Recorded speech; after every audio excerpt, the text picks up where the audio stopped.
नमस्कार. आज आपण पाहूयात पेमेंट एंट्री कशी क्रिएट करावी.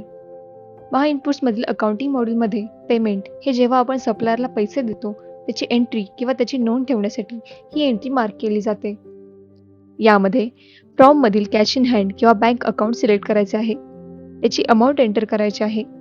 त्याचा चेक नंबर ॲड करायचा आहे. ज्याला पेमेंट करणार आहोत त्याचे मधून सप्लायर किंवा बँक अकाउंट सिलेक्ट करायचे आहे.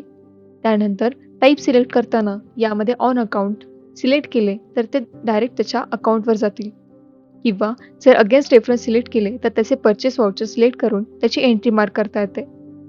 त्यानंतर त्याचे डिस्क्रिप्शन ॲड करायचे आहे व त्याखालील सबमिटवर क्लिक करताच तुमची परचेस एंट्री क्रिएट होईल. त्यानंतर पेमेंट समोरील लिस्टवर क्लिक करताच आपण क्रिएट केलेल्या एंट्रीच्या वाउचर या लिस्टमध्ये दिसतील. त्यासमोरील व्ह्यूवर क्लिक करताच त्याच्या डिटेल्स आपण पाहू शकतो. तसेच प्रिंटवर क्लिक करताच ते पीडीएफच्या स्वरूपात डाउनलोडही करू शकतो. अशा प्रकारे आपण पेमेंट एंट्री क्रिएट करू शकतो. धन्यवाद.